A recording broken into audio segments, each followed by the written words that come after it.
दोस्तों, क्या कभी दो कंट्रीज के रिलेशंस इतने खराब भी हो सकते हैं कि एक ड्रोन फुटेज की वजह से वो जंग के करीब आ जाएं? बिल्कुल यही हुआ है इसराइल और लेबनान के दरमियान। अब गजा के बाद इसराइल लेबनान पर हमला करने का सोच रहा है।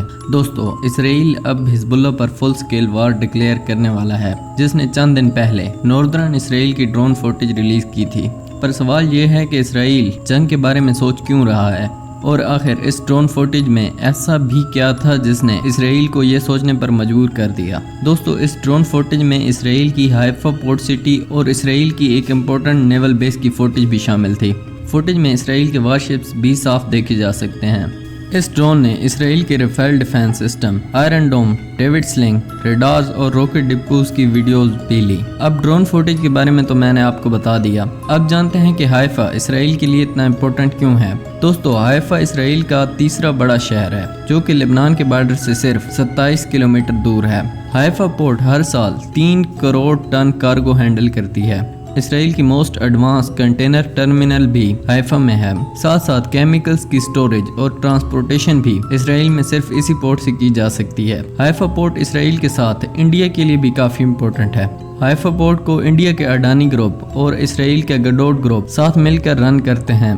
अब आप समझ गए होंगे कि हाइफा पोर्ट इसराइल के लिए इतनी इम्पोर्टेंट क्यों है। लेकिन हिजबुल्लाह ने आखिर इतनी इम्पोर्टेंट लोकेशन, जहां काफी डिफेंस सिस्टम्स भी मौजूद हैं, इसे कैसे पेनिट्रेट किया।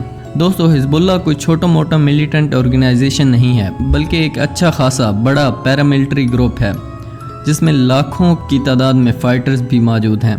के पास वेपन्स का बड़ा ज़ख़ीरा भी मौजूद है। ये ड्रोन फुटेज हिजबुल्लाह की एरियल फोर्सेस यूनिट की जानिब से ली गई है। IDF के अकॉर्डिंग इस यूनिट ने पहले भी नॉर्दर्न इसराइल में बहुत से अटैक्स किए हैं।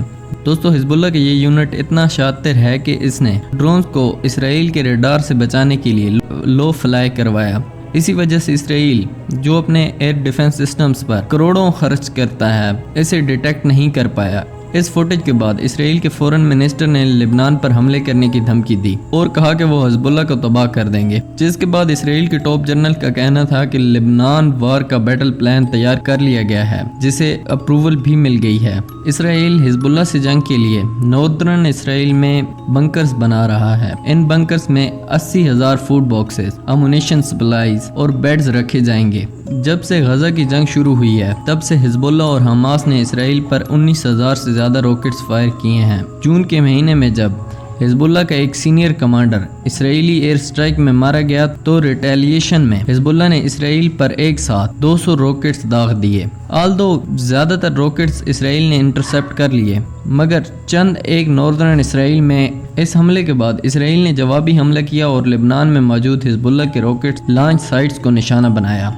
रूटर्स की एक रिपोर्ट के मुताबिक 7 अक्टूबर के बाद से अब तक इसराइल 300 से ज्यादा हिजबुल्लाह फाइटर्स मार चुका है, जबकि हिजबुल्लाह के अटैक्स में 18 इसराइली सोल्जर्स और 10 सिविलियंस मारे जा चुके हैं। प्लूटो ने एक दफा कहा था कि सिर्फ वही जंग का अंजाम जानते हैं जो मर चुके हैं। गजा जंग में गजा की 70% पॉपुलेशन इंटरनली डिस्प्लेस हो चुकी है, जबकि इसराइल के भी 2 लाख लोग डिस्प्लेस हुई हैं। लेबनान के 1 लाख लोग इसराइल के बॉर्डर से डिस्प्लेस हो चुके हैं। इसराइल लेबनान की बड़ी जंग छिड़ी तो हालात मजीद खराब होंगे। हिजबुल्लाह एक हेविली आर्म्ड ग्रुप है, जिसकी कैपेबिलिटीज हमास से कई गुना ज्यादा हैं। हिजबुल्लाह एक शिया पॉलिटिकल मूवमेंट है, जो 1982 की इसराइल लेबनान वार के बाद इस्टेब्लिश की गई। हिजबुल्लाह को USA, EU, UK और अरब लीग ने एक टेरर ऑर्गेनाइजेशन डिक्लेयर कर रखा है, जबकि ईरान ओपनली इसे सपोर्ट करता है और वेपन्स भी भेजता है। ईरान ने हिजबुल्लाह को काफी मॉडर्न रॉकेट्स भी सप्लाई कर रखे हैं, जो in case of war Israel के लिए काफी डेडली साबित होंगे। एक और चीज जो हिजबुल्लाह को बाकी मिलिटेंट ऑर्गेनाइजेशन से डिफरेंट बनाती है, वो ये है कि इसके पास अपना एयर डिफेंस सिस्टम भी मौजूद है, जो मिसाइल्स, रॉकेट्स, एयरक्राफ्ट्स और ड्रोन्स को शॉर्ट रेंज में गिरा सकता है।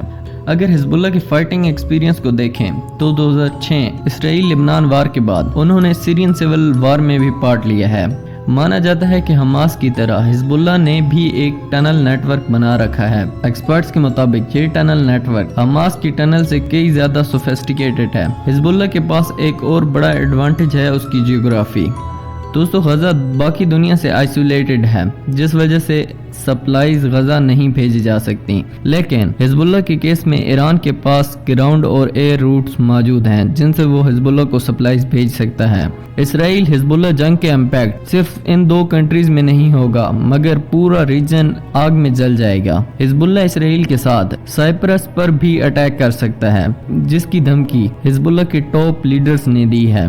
यूएसए ने सभी पार्टीज को सब्र तहम्मुल का कहा है, जबकि इसराइल ने लेबनान को धमकी दी है कि वो जंग के नतीजे में लेबनान को स्टोन एज में वापस भेज देगा। दोस्तों ये बात धमकियों से बढ़कर फुल स्केल वार में भी बदल सकती है, क्योंकि पहले भी 2006 में जब हिजबुल्लाह ने क्रॉस बॉर्डर रेड करके इसराइली फौजियों को मारा तो इसके बाद इसराइल ने लेबनान पर हमला कर दिया, जिस जंग के नतीजे में 500 हिजबुल्लाह फाइटर्स और 100 इसराइली फौजी मारे गए।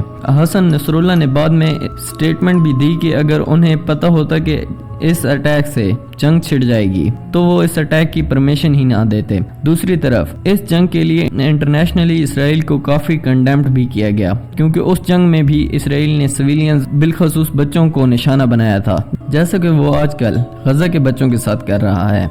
अमेरिका में रहे इसराइली एम्बेसडर ओरेन के मुताबिक हमास इसराइल के लिए एक टैक्टिकल थ्रेट है, जबकि हिजबुल्लाह एक स्ट्रेटेजिक थ्रेट है जो उसके न्यूक्लियर प्लांट पर भी अटैक कर सकती है। इसराइल पर यह प्रेशर है कि वो हिजबुल्लाह के खिलाफ टफ एक्शंस ले और लेबनान बॉर्डर के साथ डिस्प्लेस हुए 60,000 लोगों को रिलोकेट करे। On the other hand Lebanon government barely functional है। अभी तक लेबनान बैरूत एक्सप्लोजन से नहीं संभला। ये जंग उसके लिए तबाह कुन होगी। आपकी राय में क्या इसराइल और लेबनान की जंग हो सकती है? कमेंट्स में ज़रूर बताएं।